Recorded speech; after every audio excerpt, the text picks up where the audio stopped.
Hello प्यारे बच्चों, इस वीडियो में आज हम डिस्कस करने जा रहे हैं क्लास 11th मैथ्स का चैप्टर नंबर 1 सेट्स से रिलेटेड कुछ इंपॉर्टेंट बचे कुचे आरडी शर्मा के एमसीक्यू क्वेश्चन। जैसा कि आपने प्रीवियस वीडियो देखी होगी, उस वीडियो में हमने बहुत इंपॉर्टेंट कुछ 20 क्वेश्चंस किए और डिटेल एक्सप्लेनेशन के साथ किए, और कुछ क्वेश्चन तो डायरेक्टली आपके एग्जाम में आएंगे नो डाउट। इस वीडियो से भी कुछ क्वेश्चन आपके एग्जाम में आने वाले हैं, तो बच्चों इस वीडियो को भी पूरा वॉच करिएगा। पुरानी वीडियो को पढ़ने के उनको देखने के बाद क्वेश्चन लिखिएगा भी, नोट भी करिएगा, अपने नोट्स भी बनाइएगा। तो बच्चों टाइम को जाया न करते हुए अब हम वीडियो को स्टार्ट करते हैं। Let the start the video.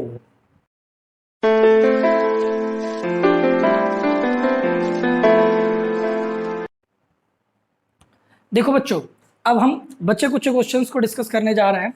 जैसा कि आपको प्रीवियस वीडियो में 20 क्वेश्चंस करा दिए गए हैं, वो उन 20 से आगे वाले क्वेश्चन इस वीडियो में हम डिस्कस करेंगे, जिससे कि आरडी शर्मा से पूरा सेट्स चैप्टर जो है कंप्लीट हो जाएगा एमसीक्यू वाला। ठीक है ना। अब सुनो, क्वेश्चन नंबर 21 में बोला है if A and B are two given sets, A और बी अगर कोई दो सेट हैं तो बताओ ए इंटरसेक्शन बी का कॉम्प्लीमेंट किसके बराबर होगा। तो बच्चों आप वेन डायग्राम बनाओ। जब आप वेन डायग्राम बनाते हो तो आप देखते हो कि ये ए है, ये बी है, और बच्चों ए बी के इंटरसेक्शन का डैश। तो बच्चों इंटरसेक्शन होता है ये वाला पार्ट, ए और बी के बीच का कॉमन क्या होता है ये। अब इसके ऊपर कॉम्प्लीमेंट लगाए तो बच्चों इसका मतलब होता है इसके अलावा। तो ए इंटरसेक्शन बी के अलावा, तो बच्चों सब कुछ आएगा, ये भी आएगा, ये भी आएगा, केवल ये जहां मेरी फिंगर रखी है वो नहीं आएगा। अब उसके अलावा हो गया, अब उसको हमें कॉमन देखना है ए के साथ। तो बच्चों ये बताओ, ये सब कुछ, ये सब कुछ, ये सब कुछ और ए में क्या कॉमन है। तो बच्चों केवल ये वाला पार्ट कॉमन आएगा, ये वाला पार्ट, केवल ये वाला पार्ट है जो दोनों में होगा। तो इसका मतलब क्या बच्चों, इस वाले पार्ट को हम लिखते हैं क्या, a माइनस बी, और ये बराबर होता है a इंटरसेक्शन b डैश के। तो इसका मतलब बच्चों डी आपका करेक्ट ऑप्शन होगा, ना a ना b ना c। इसको बच्चों ऐसे भी लिखते हैं, कंफ्यूज मत हो ना, a इंटरसेक्शन b डैश और a इंटरसेक्शन b डैश।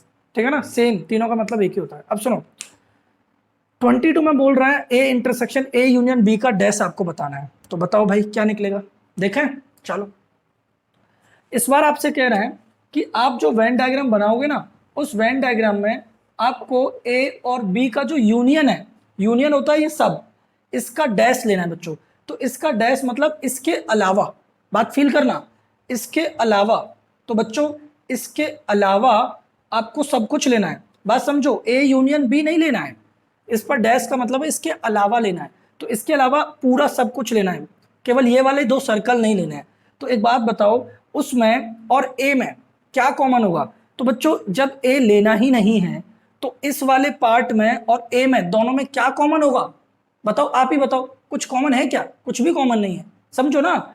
ये जो वैल्यू दिख रही है ए यूनियन बी, और ए यूनियन बी का डैश का मतलब है बच्चों ए यूनियन बी नहीं लेना है तो ये वाला पार्ट लोगे।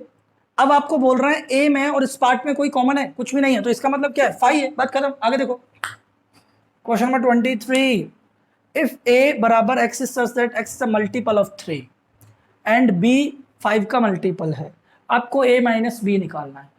क्वेश्चन ना पढ़ो, आंसर पढ़ो, ऑप्शन देखो, आंसर तो मतलब क्या, सुनो एक बात सुनो बच्चों, A minus B A intersection B के बराबर नहीं होता, लेकिन ए इंटरसेक्शन बी डैश के बराबर होता है। ऑप्शन नहीं पढ़ा, आंसर दे दिया, मतलब क्या बच्चों, क्वेश्चन को ढंग से नहीं पढ़ा फिर भी आंसर दे दिया। क्यों, क्योंकि हमने आपको बताया हुआ है A minus B A intersection B dash के बराबर होता है। देख लो, एक ही ऑप्शन तो है जो कंडीशन सेटिस्फाई करेगा। तो आप ऐसे भी कर सकते हैं, बाकी का क्वेश्चन पढ़कर भी आंसर यही आएगा, चेक कर लेना। अगला देखो, एक शहर में 20% पॉपुलेशन कार वाले हैं, 50% बस वाले हैं। मतलब कार वाले जो हैं वो आपके 20% हैं, बस वाले जो हैं वो आपके 50% हैं, और दोनों वाले कार और बस वाले कितने हैं आपके 10% है। आपको यूनियन निकालना है। यूनियन कैसे पता चला हमें यूनियन निकालना है बच्चों, क्योंकि यहाँ और लिखा हुआ है कि आप पर्सन्स ट्रैवलिंग बाय कार और बस जो दोनों से जाते हो उनकी संख्या बताओ। मतलब एटलीस्ट कम से कम एक वाहन से जाते हो, और ये समझ लेना जब और यूज हो रहा है तो हमेशा यूनियन ही निकालना होता है। तो बच्चों फॉर्मूला आपको पता है ना, पिछली 3 वीडियो में एक ही फॉर्मूला कई बार बताया, ठीक है ना, ध्यान रखना।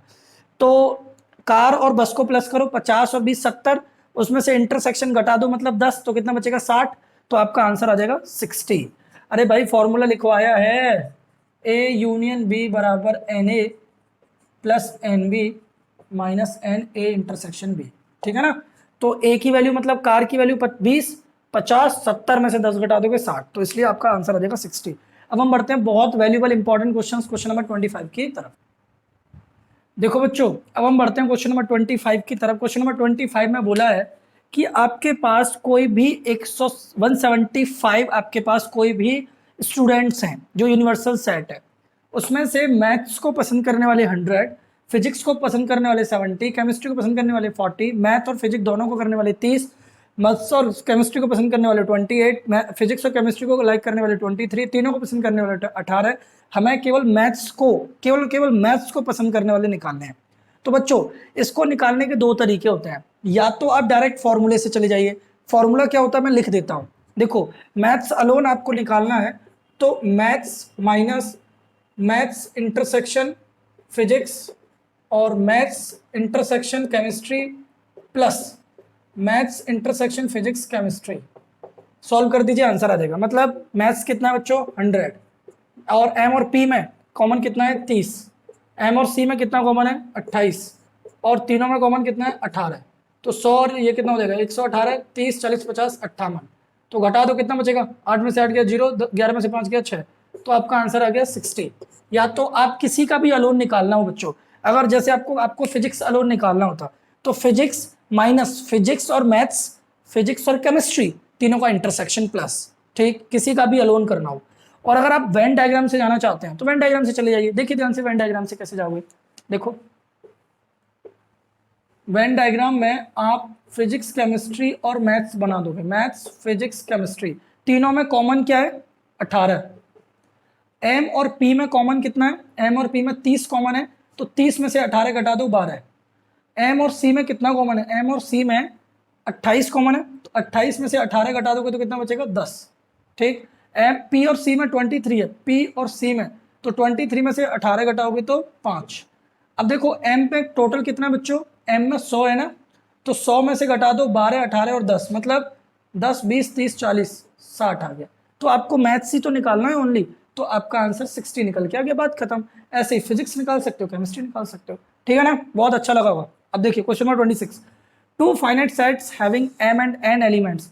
ओहो, ये तो वही क्वेश्चन आ गया पिछली वीडियो का, क्वेश्चन नंबर 18 था या 17 था या 19 था, धमाकेदार। The number of subset of the first set is 112 more than the set of the second, the value of m and n। सुनो ध्यान से, आपको बोल रहा है कि एक सेट A है जिसमें नंबर ऑफ एलिमेंट कितने हैं, नंबर ऑफ एलिमेंट हैं कितने m, और एक सेट B है जिसमें नंबर ऑफ एलिमेंट n है। तो मैंने आपको पिछली 2-3 वीडियो में ये बता चुका हूं कि जो number of power of A निकल के आएंगे वो 2 की power m, number of power of B जो निकल के आएंगे 2 की पावर n। मतलब मैंने पहले तो ये समझो, कोई भी सेट है अगर उसमें m एलिमेंट है तो बच्चों उसके पावर सेट में कितने होंगे 2 की पावर m। अगर n है तो पावर सेट में कितने एलिमेंट होंगे 2 की पावर n, ठीक है। बेसिक वीडियो में भी बताया है, एनसीईआरटी के सॉल्यूशन वाली में भी बताया है, प्रीवियस वीडियो में लेवल 1 में पार्ट 1 में भी बताया और इसमें भी बताया है। अब सुनो, अब आपसे क्या कहना है कि जो पहले सेट में जो आपके पावर ऑफ सेट एलिमेंट हैं 2 की पावर m, वो इज का मतलब इक्वल्स टू 112 ज्यादा है दूसरे वाले से, ठीक। अब इसको इधर ले आओ, 2 की पावर m माइनस 2 की पावर n बराबर 112। मैंने इसको प्रीवियस वीडियो में बड़े मेथड से कराया है, इसमें मैं इसे छोटे मेथड से करा देता हूँ। कौन सा, ऑप्शन वाले मेथड से। मतलब देखो यहाँ 4 रखो, जब आप यहाँ बच्चों 4 रखोगे और यहाँ 7 रखोगे तो ये देखो ये छोटा आंसर होगा, ये बड़ा आंसर होगा, छोटे में से बड़ा घटाओगे नेगेटिव, पहला ऑप्शन नहीं है। देखो ये देखो 4 और 4, यहाँ 4 रखोगे और यहाँ 4, जब काटोगे तो 0 आएगा, तो 0 तो 112 के बराबर नहीं होता। ये भी 7 रखोगे तो ये भी 112 के बराबर नहीं होगा, तो ऑप्शन कौन सा होगा, बी ऑप्शन सही होगा। बिना सॉल्व किए हुए आंसर दे दिया आपको। तो आपको लग रहा होगा एक बार सॉल्व भी करा दीजिए। देखिए ध्यान से, m की वैल्यू 7 रखिए और n की वैल्यू 4 रखिए। अब सॉल्व करिए इसे, 2 की पावर 7 फटाफट होगी, 2 की पावर 6 कितना होता है, 2 की पावर 6 होता है आपका 128। क्या कहते हो, चेक कर लो, 2 दूनी 4 दूनी, 2 की पावर 2 4 होता है, 2 की पावर 3 8 16, और 2 की पावर 5 32, 2 की पावर 6 64 और 128। सही है भाई, 128 और 2 की पावर 4 होता है 16, घटा दो 112 आ रहा है। तो इसका मतलब ये ऑप्शन सही है, यही सेटिस्फाई कर रहा है, B is the correct option, ठीक है ना। ये सॉलिड है भाई, बड़े बड़े तरीके प्रीवियस वीडियो में करा दिया है। अगर आपको मेथड ही सीखना है तो पुरानी वीडियो देख लीजिएगा, बाकी का इस वीडियो में डायरेक्ट। अभी ऐसा क्वेश्चन एक और बचा है, वो भी हम डिस्कस करेंगे, और भी बहुत इंपॉर्टेंट क्वेश्चन है जो अभी आगे आने वाले हैं, ठीक है ना। देखो बच्चों, अब हम बढ़ते हैं क्वेश्चन नेक्स्ट की तरफ, क्वेश्चन नंबर 27। क्वेश्चन नंबर 27 में बोला है let F1 be the set of all parallelograms. जितने भी पैरेललोग्राम्स बन सकते हैं वो F1 सेट में आते हैं, ऑल रेक्टेंगल्स F2 में आते हैं, ऑल रोमसेस F3 में आते हैं, ऑल स्क्वायर्स F4 में आते हैं, और ऑल ट्रेपेजियम F5 में आते हैं। तो हमें बताना है, और प्लेन के अंदर ये सब बने हुए हैं, हमें बताना है कि F1 में भी इक्वल्स टू F1 किसके बराबर हो सकता है। तो बच्चों सुनो, F1 का मतलब है पैरेललोग्राम। पैरेललोग्राम किसके बराबर हो सकता है बच्चों? पैरेललोग्राम के बराबर हो सकता है। सबसे पहली बात, F1 के बराबर हो सकता है। पैरेललोग्राम रेक्टेंगल्स के बराबर भी हो सकता है, पैरेललोग्राम रोम्बसेस के बराबर भी हो सकता है, पैरेललोग्राम स्क्वायर्स के बराबर भी हो सकता है, और पैरेललोग्राम ट्रेपेजियम के बराबर नहीं हो सकता है। इसका मतलब क्या बच्चों? पैरेललोग्राम उन चारों के बराबर हो सकता है, इसलिए आपका डी करेक्ट ऑप्शन हो जाएगा, क्योंकि F2, F3, F1, F4 के बराबर हो सकता है। क्वेश्चन नंबर 28 की तरफ, क्वेश्चन नंबर 28 में बोला है अगर कोई सेट X है जिसमें यह इस तरीके से एलिमेंट्स रिप्रेजेंट किए गए हैं, Y में इस तरीके से, और N जो है वो नेचुरल नंबर में से होता है, तो बताना है हमें कौन सा वाला केस सेटिस्फाई करेगा। तो सुनो ध्यान से, n की वैल्यू नेचुरल नंबर है, मतलब 1 से स्टार्ट होगी। तो एक बार जब n की वैल्यू 1 होगी तो यहाँ जब आप रखोगे तो 8 की पावर 1 क्या होगा? 8, और यहाँ 7 बन जा, 7 इंटू 1 करोगे 7, 7 और 1 कितना हो जाएगा? 8। तो 8 में से 8 घटाओगे 0 बचेगा। इसका मतलब x सेट में एक तो 0 आ रहा होगा। अब देखो y में देखते हैं, जब आप n की वैल्यू 1 रखोगे तो 49 एकम 49 में से 49 घटाओगे 0, तो y में भी 0 आ रहा होगा। अब n की वैल्यू 2 रख के देखते हैं बच्चों। अगर आप n की वैल्यू 2 रखोगे तो यहाँ जब 2 रखोगे तो 8 का स्क्वायर कितना होता है? 64 होता है ना। और यहाँ रखोगे तो 7 2 जा 14, 14 और 1 कितना हो जाएगा? 15। जब घटाओगे तो 49 बचेगा। अब देखो यहाँ रखो, n की वैल्यू 2 रखो बच्चों, 49 दूनी 98, 98 से 49 घटाओगे तो आपका 49 बचेगा बच्चों, ठीक। तो इसका मतलब यहाँ पर भी 49 और यहाँ पर भी 49। क्या बात है, क्या बात है। अब आगे देखते हैं, n की वैल्यू 3 देखते हैं बच्चों। जब n की वैल्यू 3 रखोगे तो 8 की पावर 3, 8 का क्यूब 512 होता है बच्चों। 512 माइनस n की वैल्यू 3, 7 या 21 और 1 22। जब घटाओगे तो आपका कितना बचेगा? 12 हटा दो, 490। अब इधर दोनों, जब n की वैल्यू आप 3 यहाँ रखोगे तो 49 इंटू 3 करोगे, 49 इंटू 3, 49 इंटू 3 करोगे, 9 27 के साथ आंसर होगा 4 12 13 14 147। अब 147 में से 49 घटाओगे तो कितना बचेगा? 98। तो एक बात बताओ बच्चों, ये तो एकदम धड़ाम से क्या मतलब, x 0 से शुरू हुआ 49, फिर एकदम 490 पे बढ़ गया।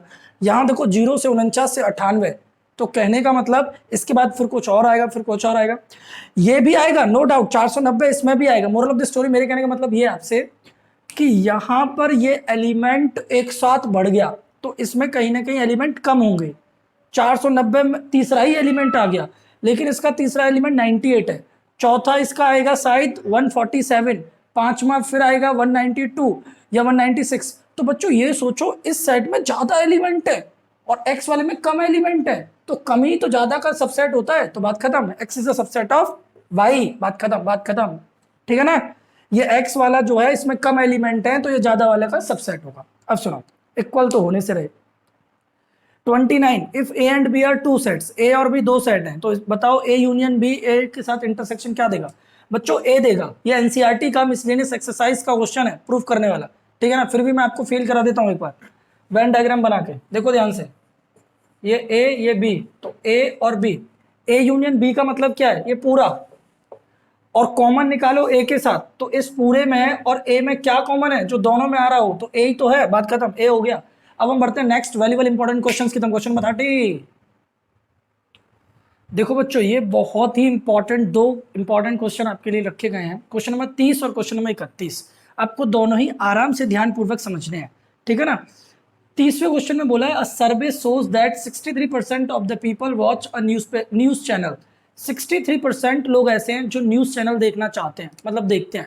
हम उसको मान लेते हैं ए, मतलब ए जो सेट है उसको उसको माना हमने न्यूज़ चैनल, जिसको कितने लोग पसंद करते हैं, 63% लोग पसंद करते हैं।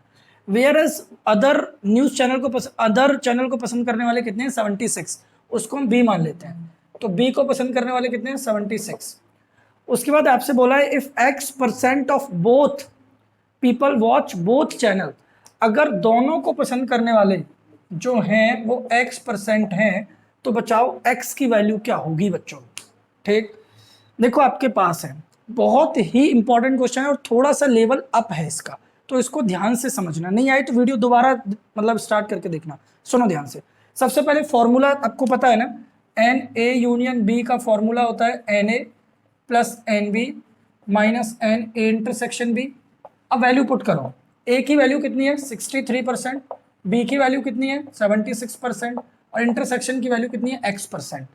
तो ए यूनियन बी की वैल्यू आ गई बच्चों, एन ए यूनियन बी बराबर 6 और 3 9, 7 और 6 13, 139% माइनस x%।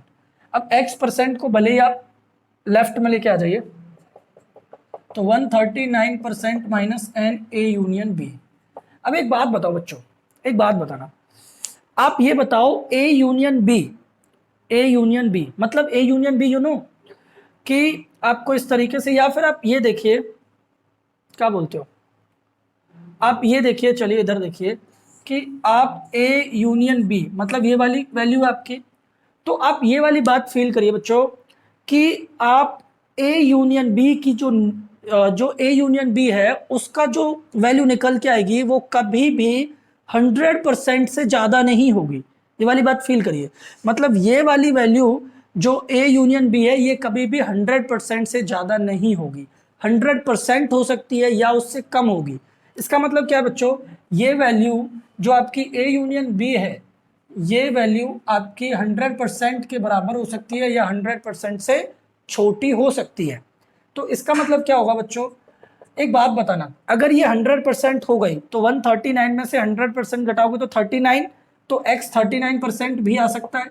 अगर सपोज करो बच्चों ये ए यूनियन बी जो है वो 100% से कम हो गई, तो बच्चों जैसे सपोज करो 90% हो गई, तो ये 130 में से 90 घटाओगे तो 49 बचेगा, तो x की वैल्यू बच्चों 49 भी आ सकती है। मेरे कहने का मतलब क्या बच्चों, जैसे कि ए यूनियन बी कभी भी 100% से ज्यादा नहीं होगा, या तो 100% होगा या उससे कम होगा, तो वैसे ही x की वैल्यू हमेशा या तो 39% होगी या 39% से ज्यादा होगी। मैं ये आपसे कहना चाह रहा हूं कि आप इसकी वैल्यू, अगर ए यूनियन बी की वैल्यू 100 या 100 से कम होगी, तो जब 100 होगी तो 39, 100 से कम होगी तो 39 से ज्यादा आंसर आता चला जाएगा x का, तो इसलिए x की वैल्यू 39% होगी या उससे ज्यादा होगी। अब सुनो, ऑप्शन या तो ये लग रहा है या डी लग रहा है, ठीक है ना, वैसे सी ज्यादा अप्रोप्रिएट लग रहा है, लेकिन फिर भी आगे और सॉल्व करेंगे। अब सुनो, आपको ये देखना है बच्चों, आप एक बात समझते होंगे कि इंटरसेक्शन जो है ना वो हमेशा, इंटरसेक्शन जो है वो हमेशा ओरिजिनल सेट से छोटा होता है। मतलब क्या बच्चों, इस बात का मतलब ये है कि एन ए इंटरसेक्शन बी जो है वो छोटा होगा 63% से भी, और एन ए इंटरसेक्शन बी छोटा होगा 76% से। अरे भाई वेन डायग्राम बना के देख लो, वेन डायग्राम में क्या आपको ये नहीं पता कि जो ए है उससे छोटा होता है इंटरसेक्शन, तो ए क्या है 63, तो उससे छोटा ही तो होगा इंटरसेक्शन, बी क्या है 76, तो इससे छोटा ही तो होगा इंटरसेक्शन बी। बात आई ना समझ में। अब ये देखो 63 से छोटा और 76 से छोटा, मतलब 63 से भी छोटा है और 76 से भी छोटा है, तो इन दोनों से कॉमन वैल्यू जब आप देखोगे तो कॉमन वैल्यू आएगी 63 से छोटा। इसका मतलब क्या है बच्चों, ए इंटरसेक्शन बी क्या है आपका, एक्स ही तो है, चेक कर लो, ए इंटरसेक्शन बी क्या है एक्स, तो आपका x 63 से भी छोटा और x आपका 76 से भी छोटा, तो दोनों में कॉमन वैल्यू क्या निकल के आएगी कि 63 से भी छोटा। बात समझ रहे हो ना, जैसे अगर मैं बोलूं 68, तो 68 यहां तो नहीं आएगा ना, बात समझो, यहां तो नहीं आएगा ना, x 63 से भी छोटा, लेकिन 68 अगर मैं ले लूं तो x को अगर 68 ले लेता हूं तो यहां x नहीं आएगा, कहने का मतलब मुझे 63 से छोटा ही लेना पड़ेगा। तो कहने का मतलब क्या है कि x की वैल्यू 63 से छोटी भी आ सकती है और बराबर भी आ सकती है, इसलिए सी आपका ऑप्शन करेक्ट ऑप्शन होगा। ठीक, आप इसको लेके कंफ्यूज मत हो ना कि मैंने ए यूनियन बी को मैंने यहां पर ले जाके इसको 100% क्यों कह रहा हूं? ए यूनियन बी का मतलब होता है बच्चों एटलीस्ट मतलब कम से कम, तो कम से कम 100 या 100 से कम ही आएगा, ये वाली बात फील करना, ठीक है ना। और यहाँ इंटरसेक्शन हमेशा सेट से छोटा होता है, इसलिए x हमेशा 63 76 से छोटा होगा, लेकिन इनकी कॉमन वैल्यू 63 से छोटी आएगी, इसलिए हम ऑप्शन सी के साथ जाना पसंद करेंगे। अब क्वेश्चन नंबर 31 देखते हैं, उससे पहले मैं थोड़ा सा इसको रफ कर लेता हूं। क्वेश्चन नंबर 31 देखते हैं ध्यान से, आप इसको नोट जरूर कर लेना। क्वेश्चन नंबर 31 में बोला बच्चों कि अगर ए और बी दो सेट है, ए ये है बी है, तो बताओ दोनों में से ऑप्शन कौन सा सही होगा। ऐसा करते हैं, वैल्यू रखते हैं, आंसर देखते हैं फटाफट। देखिए x की वैल्यू यहाँ 1 रख लेते हैं। जब x की वैल्यू 1 होगी तो बच्चों a का आंसर क्या होगा, 1/1। बात समझना, जब x की वैल्यू बच्चों 1 रखोगे आप यहाँ, तो 1 और y की वैल्यू क्या आएगी 1। अब जब x की वैल्यू आपने 2 रखी तो 1/2 कितना होता है 0.5, y 0.5 होगा। अगर x की वैल्यू आपने 4 रखी, मान के चलो 3 रखी, तो y का आंसर आ जाएगा 0.333 या 3 पर बार आ जाएगा। वैसे ही बच्चों अगर x की वैल्यू 4 रखोगे तो आपका आ जाएगा 0.25। तो इस तरीके से आपके आंसर आते चले जाएंगे। अब बच्चों बी वाले सेट में देखो, अगर आप x की वैल्यू 1 रखोगे तो यहाँ 1 जब रखोगे तो बच्चों 1 का स्क्वायर क्या होता है 1, और -1 + 1 क्या हो जाएगा 2, तो 1,2। अगर आप 2 रखोगे तो 2 का स्क्वायर 4, और 4 इधर जाके 1 के साथ 5 हो जाएगा। उसी तरीके से बच्चों 3 रखोगे, 3 का स्क्वायर 9 + 1 10। तो बच्चों एक बात बताओ, कभी इनमें क्या कोई कॉमन ऑर्डर्ड पेयर आ सकता है? देखो 1 2 कोई भी कॉमन नहीं है, तो इसका मतलब क्या बच्चों, इन दोनों का इंटरसेक्शन क्या आएगा 5 आएगा। सी करेक्ट ऑप्शन होगा। ये बहुत ही इंपॉर्टेंट क्वेश्चन थे दोनों। अब हम बढ़ते हैं नेक्स्ट क्वेश्चन नंबर 32 की तरफ। देखो बच्चों, अब हम बढ़ते हैं नेक्स्ट क्वेश्चन नंबर 32 की तरफ। क्वेश्चन नंबर 32 में बोला है, ये 32 और 33 आप इस वीडियो में या इससे पिछली वीडियो में भी ऐसे क्वेश्चन डिस्कस कर चुके हो, लेकिन वो मैंने पूरे मेथड से कराए थे। इन क्वेश्चंस को मैं डायरेक्ट कराने वाला हूँ। कैसे, समझो। मेथड देखना है तो आपको प्रीवियस वीडियो देखनी पड़ेगी, यहाँ पर मैं डायरेक्ट इनको डिस्कस करूंगा। Each set XR contains 5 element. XR contain 5 elements का मतलब है बच्चों XR और R 1 to 20, मतलब हमारे पास 20 सेट हैं और हर सेट में 5-5 एलिमेंट हैं। फिर आगे बोला गया YR कंटेन 2 एलिमेंट, हमारे पास Y तरीके के n सेट हैं और हर सेट में 2 एलिमेंट हैं, और ये यूनियन का साइन दे रखा है। If each element of S belongs to exactly 10 of the XRs and to exactly 4 of the YRs। बच्चों क्या है इसका डिटेल में मीनिंग मैं आपको प्रीवियस वीडियो में दे चुका हूं, अभी मैं करने का डायरेक्ट तरीका आपको बता रहा हूं। इसमें क्या करते हैं बच्चों, ये देखो XR में कितने सेट हैं टोटल 20, तो 20, हर सेट में कितने हैं 5, और XR का हर जो एलिमेंट है वो कितने सेट में अवेलेबल है 10 सेट में अवेलेबल है। देखो ईच, बात समझना बच्चों, each element of S belongs to exactly 10 of the XR, मतलब XR जो 20 सेट है, जो 20 सेट है ना आपके पास, उस 20 के 20 सेट में हर एलिमेंट कम से कम 10 सेट में आता है। हर एलिमेंट 10 सेट में आता है, तो जितने सेट में आता है उसे नीचे लिख देते हैं, इक्वल्स टू आपके पास Y में कितने सेट हैं n, और हर सेट में कितने एलिमेंट हैं 2, और जो Y में n सेट हैं आपके पास उनमें कितने एलिमेंट, मतलब हर एलिमेंट 4 सेट में आता है, हर एलिमेंट 4 सेट में आता है, तो इसके लिए हम 4 नीचे ले जाएंगे। ठीक, ये पूरा मामला मैंने यहाँ तो डायरेक्ट किया है, आप इसको भी जज करें, और आप उस पूरे तरीके से जो मैंने एक्सप्लेनेशन आपको दिया प्रीवियस वीडियो में 17 18 या 19 का कोई क्वेश्चन है उसको भी ढंग से जज करें। यहां आपको डायरेक्ट, वहां आपको मेथड। अब समझो, सॉल्व कर दूं। 0 से 0, 5 दूनी 10, 2 से 2 कट गया, 2 इधर चला गया, n की वैल्यू 20, तो आपका आंसर आ गया 20। क्वेश्चन नंबर 33 डायरेक्ट चलेंगे, ध्यान से सुनो। 2 फाइनाइट सेट्स, मतलब डायरेक्ट चलने का मतलब है यहां पूरा मेथड डिस्कस नहीं करेंगे। हमारे पास 2 फाइनाइट सेट हैं, एक सेट में m एलिमेंट है और एक सेट में n एलिमेंट है। हमें बोला है total number of subset of the first set. एक बात बताओ, अगर किसी भी सेट में m एलिमेंट होते हैं तो उसमें जो इसके सबसेट होते हैं, टोटल सबसेट होते हैं, उसमें टोटल सबसेट कितने होते हैं, टोटल सबसेट होते हैं बच्चों, टोटल सबसेट होते हैं 2 की पावर n। अगर किसी सेट में n एलिमेंट है तो उसमें टोटल सबसेट कितने होते हैं बच्चों 2 की पावर n। अब आपसे कह रहे हैं कि जो पहला सेट है वो दूसरे सेट इस 56 मोर, 56 ज्यादा होता है दूसरे सेट टोटल सबसेट से। पहले सेट के सबसेट दूसरे सेट के सबसेट से 56 ज्यादा है। अब इसको सॉल्व करो, प्लस का इधर आके माइनस का हो जाएगा। अब या तो इसको पूरे मेथड से सॉल्व करो जो मैं आपको प्रीवियस वीडियो में दे चुका हूं, या फिर आप यहां से वैल्यू उठाओ और पुट करके चेक कर लो किससे आंसर सेटिस्फाई कर रहा है। मतलब एक बार यहाँ 7 उठा के रखो और एक बार यहाँ 6 उठा के रखो, तो 2 की पावर 7 कितना होता है बच्चों? वो 256। कितना होता है? 256। तो अगर 256 में से 128 घटाओगे तो 128 मिलेगा, तो इसका मतलब ए तो नहीं है सही। बी, अगर यहाँ m की वैल्यू 5 रखते हो तो 2 की पावर 5 कितना होता है बच्चों? 32 होता है। तो 32 में से अगर आप 2 घटाओगे तो 30 आएगा, वो भी सही नहीं है। अब देखो सी वाला देखते हैं, 6 रखो यहाँ, m की वैल्यू 6 रखने का मतलब है 2 की पावर 6 होता है आपका कितना? 64।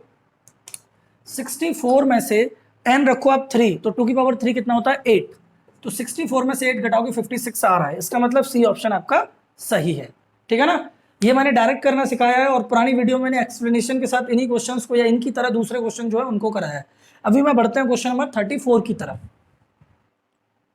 देखो बच्चों, अब कुछ 2-3 क्वेश्चन और रह गए हैं जिनको करने के बाद ये चैप्टर के जितने भी आरडी शर्मा में एमसीक्यू अवेलेबल हैं वो सब कंप्लीट हो जाएंगे। ठीक है ना? तो देखो क्वेश्चन नंबर 34 क्या कहता है। क्वेश्चन नंबर 34 कहता है कि एस कोई भी एक सेट है जिसमें x is such that x is a positive multiple of 3 less than 100। 100 से छोटे 3 के मल्टीपल कितने होते हैं? काउंट करो, फटाफट बताओ। तो देखो 3, 6, 9, 12, 15, 18, 21, 24 इस तरीके से बहुत सारे नंबर होंगे जो 100 तक आ जाएंगे। तो ऐसे नंबर टोटल कितने होंगे? तो टोटल नंबर होंगे बच्चों एस, इस तरीके से नंबर कितने होंगे? 3, 6, 9 अप टू 99 तक। तो ऐसे नंबर होंगे टोटल 33। 3 से डिवाइड कर देना 99 को, तो 33 नंबर निकलेंगे। अब पी सेट में देखो बच्चों, पी सेट में बोला है x is a prime number, prime less than 20। तो बच्चों प्राइम नंबर सबसे छोटा प्राइम 2, फिर 3, फिर 5, फिर 7, फिर 11, फिर 13, 17, 19। तो 1, 2, 3, 4, 5, 6, 7, 8। तो एन पी में कितने होंगे? 8। अब बच्चों आपको बोला है एन एस और एन पी को प्लस करके बता दो, तो 33 और 8 41 होता है। इसकी वजह से आंसर आपका आ जाएगा 41। क्लियर? अब देखो question number 35। In a town of 840 person, एक शहर में 840 लोग रहते हैं, 450 हिंदी पढ़ते हैं, मतलब वेन डायग्राम ठोक देते हैं। टोटल कितने हैं? 840, जिसमें से हिंदी पढ़ने वाले कितने हैं? 450, और इंग्लिश पढ़ने वाले कितने हैं? 300, और दोनों पढ़ने वाले कितने हैं? 200। तो 200 दोनों पढ़ने वाले, और ये हिंदी पढ़ने वाले, ये इंग्लिश पढ़ने वाले। आप ही बताइएगा बच्चों, दोनों पढ़ने वाले 200, हिंदी टोटल कितने? हिंदी 450, 450 में से 200 हटा दोगे तो कितना बचेगा? 250। और ये इंग्लिश वाले कितने? 300, 300 में से 200 हटा दिए तो कितने बचे? 100। अब आपको बोले हैं the number of person who read neither, जो कुछ भी ना पढ़ते हो, वो कितने हैं? तो वो कैसे निकालोगे? मतलब हमें 840 में से ये घटा देना है जो कुछ भी नहीं पढ़ते, जो यहाँ रहते हैं, जो यहाँ रहते हैं उनकी संख्या बतानी है। तो बच्चों आप क्या करोगे? 250 और 200 450, और 100 550। क्या कहते हो? नहीं नहीं नहीं, ठीक ठीक ठीक। तो 840 में से आपने घटा दियो 550, तो कहाँ मिलो? 0। 14 में से 9 गया तो 5, 7 में से 5 गया तो 290 बच्चों। Means B is the correct answer. ठीक है ना बच्चों? ध्यान रखना, बहुत सिंपल है। आपको बोल रहे हैं कि 840 में से 450 हिंदी, 300 इंग्लिश, 200 बोथ। तो पहले बोथ लिखो, फिर इंग्लिश लिखो, फिर हिंदी लिखो। फिर आपको बोल रहा है नाइदर, जो कुछ भी ना पढ़ते हो। तो टोटल में से जो एटलीस्ट पढ़ने वाले, कम से कम पढ़ने वाले, उनको घटा दो, तो नाइदर पढ़ने वाले आ जाएंगे। ठीक। Last question, question number 36। Let S be the set of points inside the square. एक स्क्वायर है, एस का मतलब है स्क्वायर। बोले हैं T be the point inside the triangle. T का मतलब है ट्रायंगल और सी का मतलब है circle. If the triangle and circle intersect each other, triangle और सर्कल एक दूसरे से इंटरसेक्ट करते हैं, and are contained in a square, और कंटेन किए जाते हैं स्क्वायर के अंदर। मतलब स्क्वायर है ये है आपका स्क्वायर, इसके अंदर ट्रायंगल और सर्कल बने हुए हैं, ट्रायंगल और सर्कल, ये ट्रायंगल ये सर्कल, और दोनों जो हैं आपको बोले हैं इंटरसेक्ट करते हैं, तो इसलिए हमने इन दोनों को इंटरसेक्ट करा दिया है। ठीक है ना? दोनों को इंटरसेक्ट करा दिया है। अब हमसे बोल रहे हैं कि बताओ कौन सी स्टेटमेंट सही होगी। एस टी सी मतलब इन तीनों में कॉमन निकालो तो क्या फाई आएगा? क्यों भाई? देखो इन तीनों में कॉमन ये आ तो रहा है, जो सी में भी है, टी में भी है, एस में भी है, तो फाई तो नहीं आएगा, पहला गलत। बोल रहे तीनों का यूनियन निकालो तो सर्कल आएगा। क्यों भाई? ये वाला पार्ट भी तो आपको दिख रहा है, क्या ये सर्कल में आ रहा है? ये तो आ ही नहीं रहा, छोड़ो। अब बोल रहे हैं कि एस टी सी का यूनियन निकालो, एस आएगा। बच्चों ये बात सही है, ये बात सही है, ये बात सही है। बी वाला, ये जो है नीचे सी वाला ऑप्शन सही है, ठीक है ना, ध्यान रखना। क्यों? क्योंकि तीनों का यूनियन सी, टी और एस, तीनों का यूनियन एस आता है। बच्चों इसमें गलत क्या है? क्योंकि एस का मतलब है स्क्वायर में सब कुछ होना चाहिए, तो स्क्वायर में सर्कल भी है, ट्रायंगल भी है, स्क्वायर भी है, तो वही तो होता है यूनियन, जिसमें सब कुछ आ जाए। एटलीस्ट रिमेंबर करो, पूरा पढ़ लिया चैप्टर, ये तो रिमेंबर कर ही सकते हो भाई। तो कहने का मतलब है, ये वाली बात ध्यान रखना कि सी, टी और एस का यूनियन एस होना चाहिए, बड़ा होना चाहिए, ठीक है ना, बड़े से ध्यान कर लेना, ये ज्यादा बेटर रहेगा आपके लिए। तो बच्चों इस वीडियो में बच्चे कुछ जितने भी आरडी शर्मा के क्वेश्चन थे वो पार्ट 2 वीडियो में हमने खत्म किए। पार्ट 1 वीडियो में भी लगभग 20 क्वेश्चन हम लोग कंप्लीट कर चुके हैं। उससे पहले एनसीईआरटी के 11 क्वेश्चन भी हम डिस्कस कर चुके हैं। उससे पहले एनसीईआरटी की थ्योरी पूरी डिटेल में डिस्कस कर चुके हैं। अब आगे क्या? आगे ये कि इनको आप अच्छी तरीके से एब्जॉर्ब करना, डाइजेस्ट करना, अंडरस्टैंड करना, दिमाग में बिठाना, और फिर भी आपको कहीं पर भी कोई गुंजाइश लगती है तो आप हमें कमेंट बॉक्स में जरूर बताना, और हो सके तो अपने मित्रों के साथ शेयर करना, हो सके तो उनसे सब्सक्राइबर करवाना, हो सके तो वीडियो को लाइक करना, और बच्चों अगली वीडियो तक प्रतीक्षा करना। और अपने छोटे बड़े भाई बहन रिश्तेदार जो भी हों क्लास 9 to 12 और जो इंटरेस्टेड हों पढ़ाई करने में, एक्स्ट्रा पढ़ाई करने में, उनको सजेस्ट करना कि आप एनसीईआरटी प्लस चैनल पर जाइए और वहां पर अपने सिलेबस से रिलेटेड वीडियोस को वॉच करिए। जितना जल्दी से जल्दी कंप्लीट हो जाएंगे सब्सक्राइबर बन के, उसके बाद हम फिर स्टार्ट करते हैं अपना लाइव क्लास का सेटलमेंट। ओके बच्चों, जब तक करिए हंसते रहिए, मुस्कुराते रहो, बने रहिए एनसीईआरटी प्लस के साथ। That's it.